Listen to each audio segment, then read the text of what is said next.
Hi friends, as I speak now in the midnight of 20th of March, the number of COD positive cases in India has crossed somewhere around 325, and globally more than 3.5 lakh confirmed cases, and the death toll has crossed more than 10,000.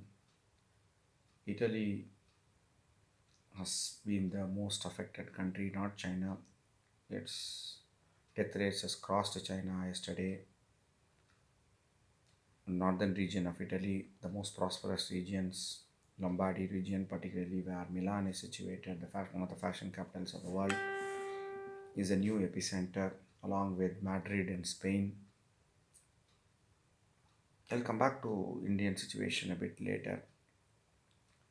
Globally, some countries are been able to stem the tide, so to say. One example has been uh, Singapore. Singapore's economy is very closely connected to that of China. It was one of the first few countries to report a case in January 21st or 22nd, it reported. And now, 2 months later, on March 20th, the first death was reported. Singapore has tested almost everybody. It has taken proactive preventive measures, but didn't allow any panic to set in among its people. My niece is living in Singapore, and I gather from her that even her 4-year-old son is going to school. He's doing all his extracurricular activities like going for some music classes after the school.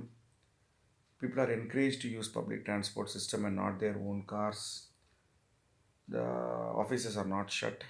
There's no panic buying, and groceries and all are not stocked. There's no lockdowns, but very systematic, scientifically, they are able to manage the spread of the virus. The another big success has been South Korea, which has tested almost everybody. Anybody with symptoms, test, test, test. That's what WHO says, and that's what South Korea has followed. They are the best testing ratio in the world. They have tested around 5,750 people out of a million, every million. And majority of the cases tested positive have been young people.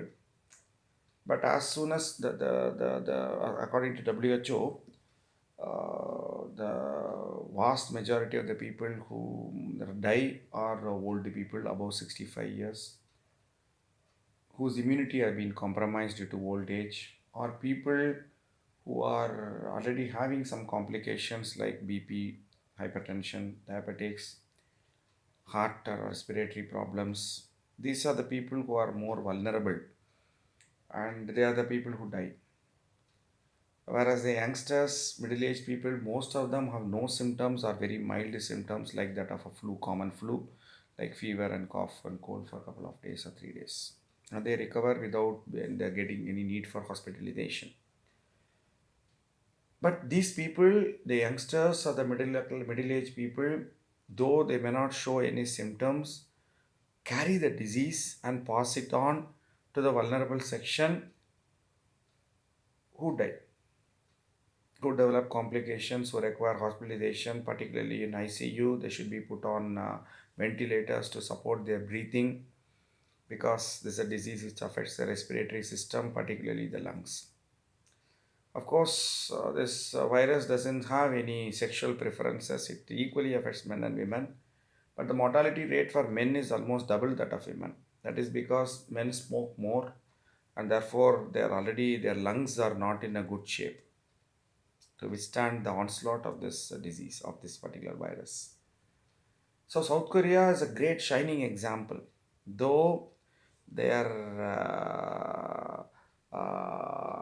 testing is very exhausted, and therefore they are able to identify thousands of cases. But as soon as they identify even people who do not show any symptoms but they are tested positive, they are kept in quarantine, strict quarantine in isolation, and therefore they don't spread the disease. And therefore the mortality rates are very low. The global mortality rates are around 3, whereas 3 per 1000 people affected, 100 people affected, sorry. Whereas South Korea's mortality rate is around 0.6. Same thing is true for Turkey. South Korea, you may say, is a rich country, so it can test everybody, you may say. But Turkey is not a rich country. It shares borders with, like South Korea shares borders with China, Turkey shares borders with Iran, one of the worst affected countries. But it has seen only 2 deaths so far. Again, the same mechanism. They close the border and they test everybody who is suspected of having it. It's good if they don't they test negative. There's no harm in that. And tests in these countries are done free of cost. Anybody who comes there who feels that they are showing some symptoms, they can come to the designated places and they are tested and they are quarantined. They are following a proactive policy. The mortality rates vary very widely. Spain, so Italy has a worst rate, 8 per 100, followed by Spain at around 5.5. US has around 1.7, 1.8. India is not counted because they have taken only for countries with more than 1,000 cases, reported cases. On the other end of the China has around 3.5. Other end of the spectrum is Germany with only 0.2 per 100 deaths per 100. Now that brings to the question, another question to the fore. China, you may say, as an advantage that it has one of the median age of population is low, around 33, 34. So they are better able to withstand the disease. So Italy, on the other hand, is the second highest amount of aged people in the world in terms of population to the overall population proportion. Spain also same thing. But same thing is true for Germany. All European countries have a graying population. Why Germany's mortality rate is 0.25 per 100 and Italy is 8 and Spain is 5.5. Same is also true for South Korea and Japan, which are also bordering China and has close economic contacts with China. They are also having graying population. Why their mortality rates are low? So it is easy to escape by saying that it is the mortality rates are directly proportional to the percentage of senior citizens in the population. No, it is not as simple. It is because if you read a very famous seminal book written by a famous sociologist, Max Weber, Protestant Ethic and the Spirit of Capitalism, that is, I think, still holds true. If you remember, Spain and Italy are the countries which are worst affected among the European countries after the global financial crisis. Not Germany, not France, not UK, not Nordic countries. So there is something to do with the culture. And I think these countries are not ready. The health infrastructure is very poor. They didn't test much. They took it for granted that it's a problem associated with China, Far East, not doesn't affect them, maybe complacency, and they are not prepared. Now they are facing ethical dilemma because hospitals are overflowing with the patients and their health system is not able to take in any more new patients. They are not facing the dilemma. Then two patients come to them and both of them need ventilator support and one has a chance of only 20% survival and other has a chance of 40% survival. Now doctors are denying the ventilator support to a person with 20% survival chance in their opinion who has a less chance because there is only one machine they can put because the health system is overburdened, the doctors are overburdened, they are under enormous amount of stress. The hospital beds are full, there are no more beds available in ICU. So what they will do? They have to make a hard choice, even though they may not admit it. But all these are being told in private by doctors, but they won't admit it that they are culling people because there is no space for keeping them and helping them to survive. So the world is in the midst of a crisis, pandemic, as announced by WHO. Even WHO was late in announcing that as a global pandemic. I would say that. So there is some culpability about the WHO also. The people say that the US is also not taking enough steps. Individual states are taking. Some states like California has announced complete lockdown, but Trump doesn't seem to understand the magnitude of the problem, the enormity of the problem, the seriousness of the problem. So he is behind the curve, so to say. And the number of cases in US is also increasing day by day. And now coming back to India, is India prepared? Is Indian health officials in the Indian government telling the truth? We have to doubt that. According to an health expert, Mr. Lakshmi Narayan, who is a head of Center for Disease Diagnostics and Economics, some CCEDD. It's a policy think tank based in New Delhi. He has given an interview today, March 20th, said that the best case scenario for India is 200 million cases, 20 crore cases. And the average scenario, that is the best case scenario, is everybody follows social distancing and quarantining themselves and following other health precautions. Likely scenario is 300 million cases. He didn't say the worst case scenario could be 500 million cases. 50 crore people in India could be affected.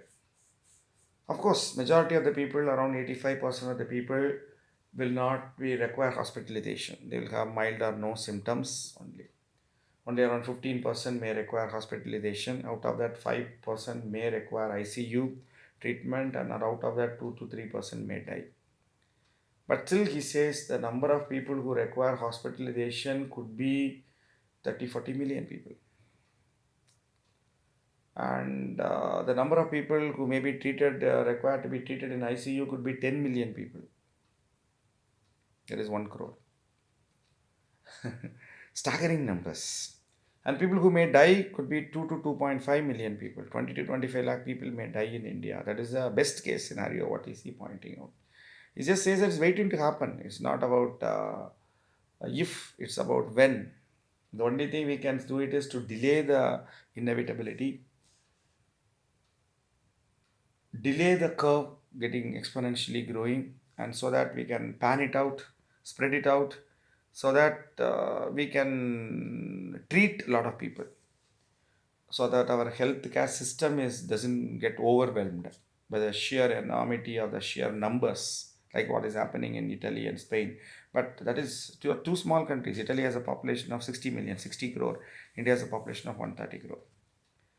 The only advantage what India seems to have is the age.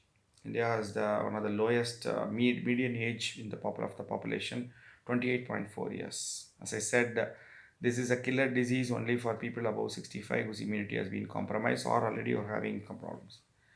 This is the only advantage. There are many, many disadvantages. One is slum population. The highest number of slum population in the world, around 65 million people, 6.5 crore people,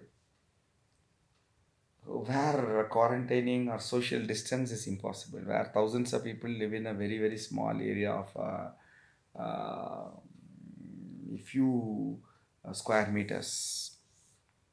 Highest urban population in the world, around 35% of the population of India lives in urban areas. Though the number of old people in terms of population is low, percentage is low, in absolute numbers, as per the last census, is 105 million or 10.5 crore. And you can say it should be around 11.5 or 12 crore right now. All these old people are the most susceptible, most vulnerable section of the population. Population density in India is so high. Its average is 484 people per square kilometer. When you take a city like Bombay, it is something like 21,000 people per square kilometer. In Delhi, it is 12,000 people per square kilometer. And how can you prevent the disease from spreading communally in such densely populated areas? A staggering thing to think, mind blowing thing to think.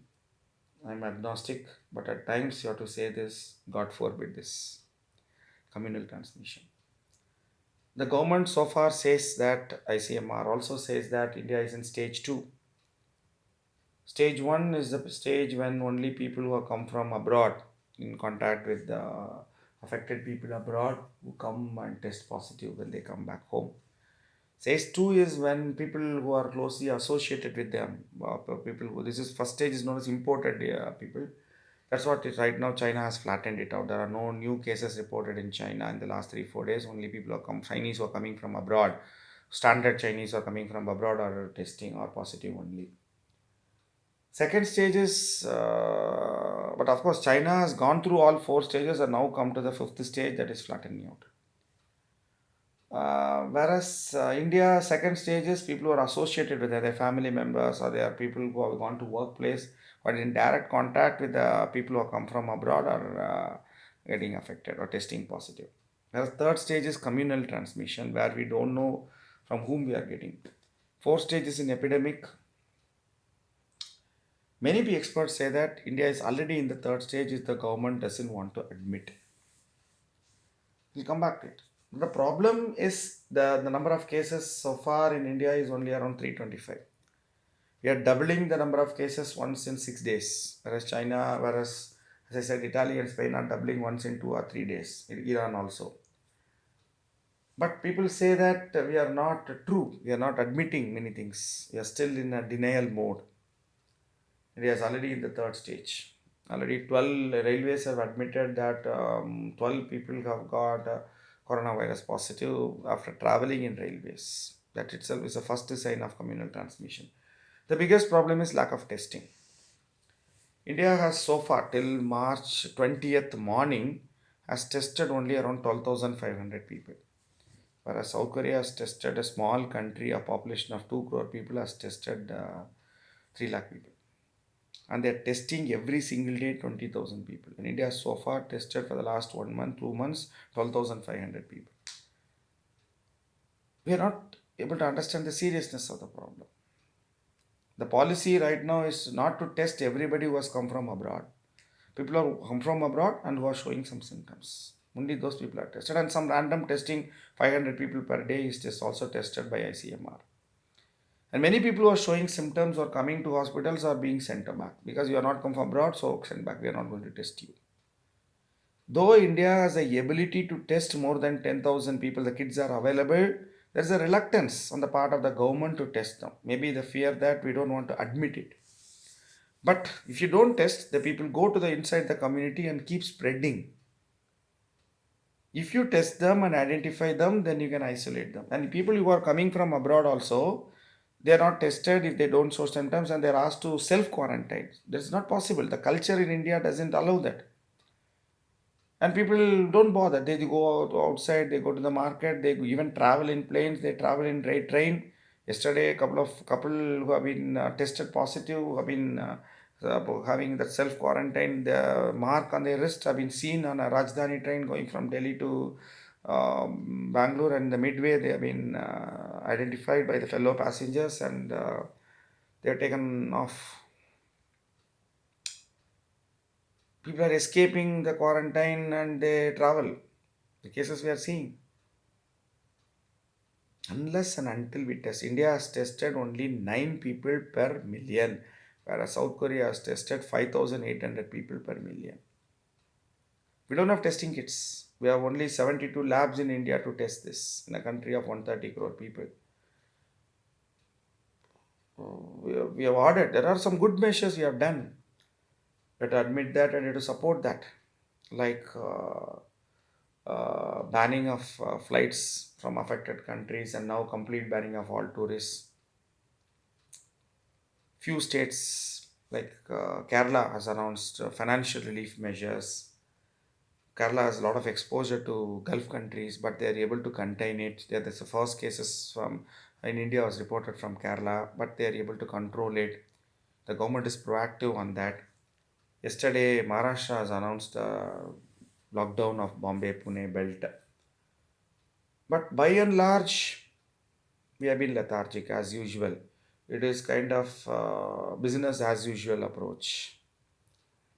Probably not, it's maybe complacency, it may be denial. We don't want to admit it. We want to say that we are doing well. We are not, we don't admit that our economy is in a downward spiral, unemployment problem, uh, even GDP numbers problem. We are not going to admit that demonetization was a complete abject failure. Same denial mood is continuing even in health sector. The biggest disadvantage is India very poor public health system. It is completely non-existence. Complete lack of awareness among people. Only the middle class people understand the problem to some extent.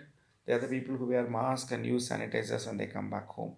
The lower class people completely unaware of what is happening there, and coupled with the unhygienic conditions in the slums, lack of toilet facilities, open defecation, and we are sitting on the top of a volcano which is about to erupt. It's that kind of a powder cake situation that is going to explode, and we are completely unprepared to do that. This is what experts say. I'm not saying that. I'm normally an optimistic person. I'm not a person who is a doomsday believer.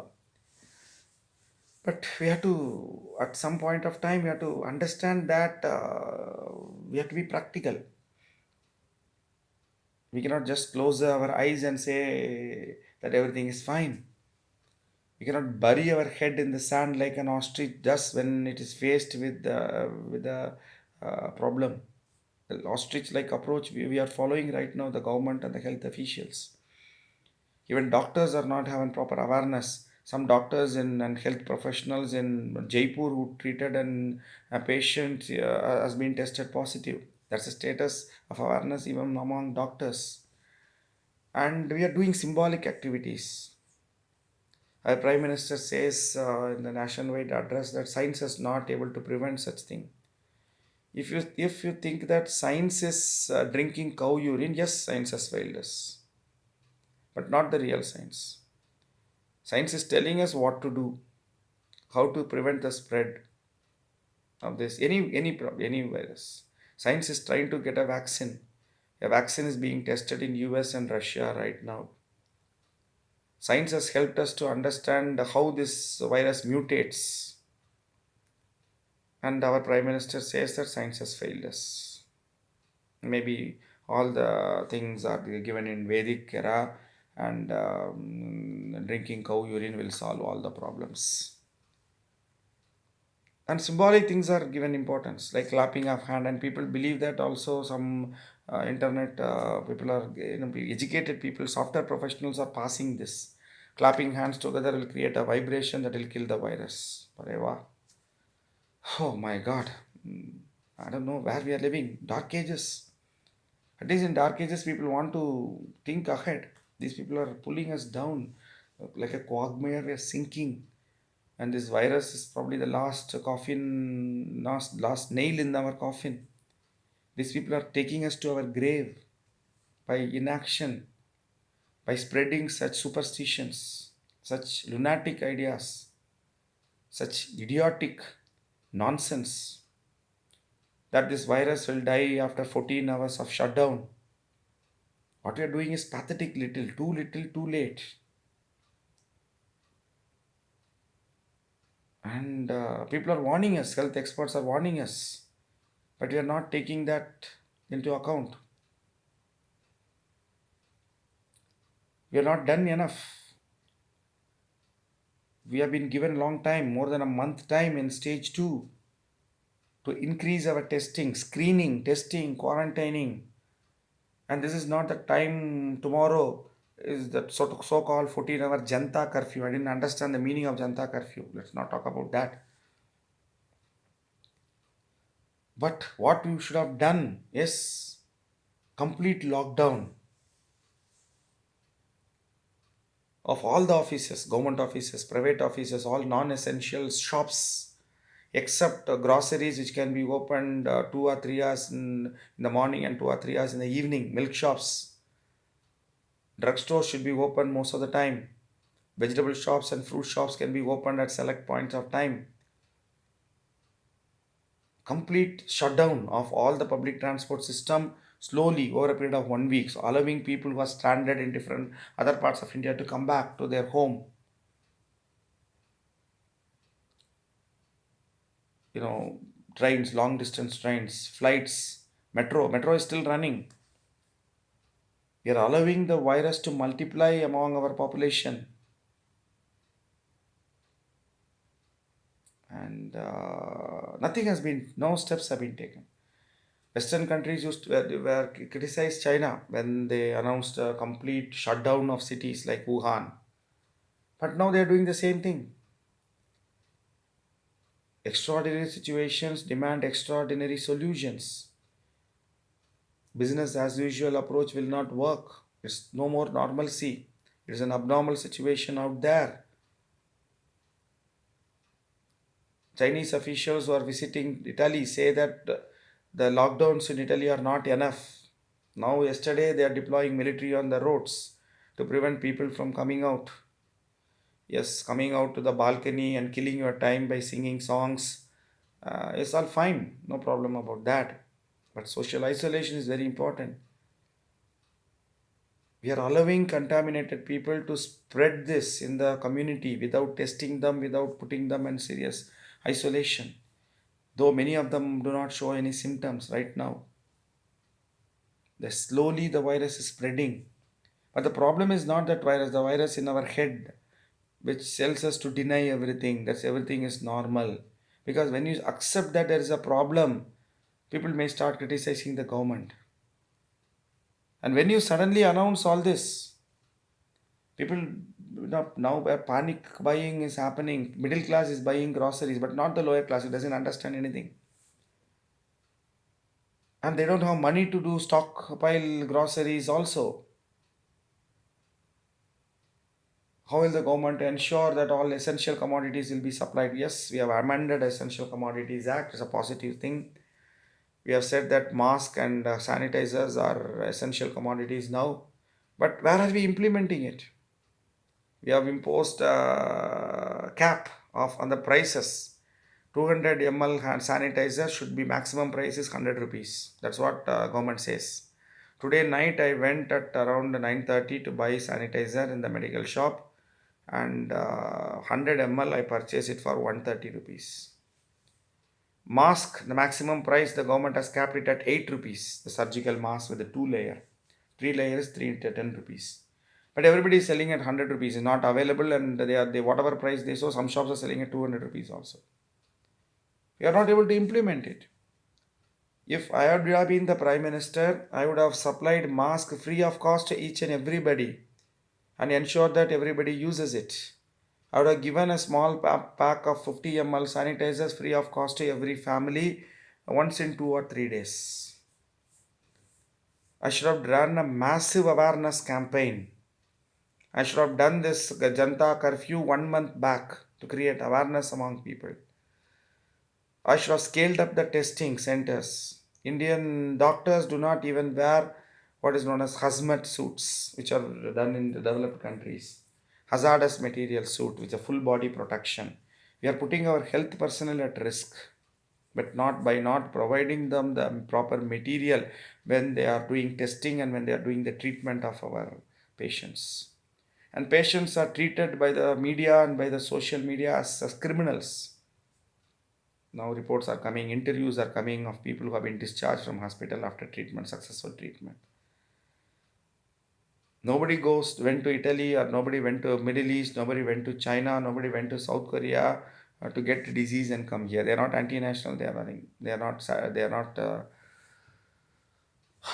What to say? Maybe our esteemed government will now say coronavirus is anti-national. Lot of internet jokes are going on. The only way we can contain coronavirus is to announce Mrs. Nirmala Sitharaman as the Health Minister of India. This is one joke which is going on. Just as Commerce Minister, she destroyed Indian exports. Just as Finance Minister, she is presiding over the slow death of Indian economy. She will also ensure the death of coronavirus in India. This is joke which is going on, but it's not a laughing matter. What you're facing is a matter of life and death. The government, through inaction or very slow action, is actually digging our graves, particularly those of senior citizens. The people, India has the highest amount of anemic people in the world, highest amount of people who are facing malnutrition in the world. All these people, I mean, their immunity is so much compromised. India is a global leader in all the lifestyle diseases, BP, the hypertension, diabetics, coronary diseases, the respiratory diseases. Gutka is available everywhere, though it is banned. Where are we? City people living in cities have already compromised lungs. I don't know how good is my lung. Hopefully, it is good because I go for long runs and all that to increase my capacity of my lung. The pollution has compromised the lungs, and that is very easy for coronavirus to set in pneumonia and all the deadly killer diseases.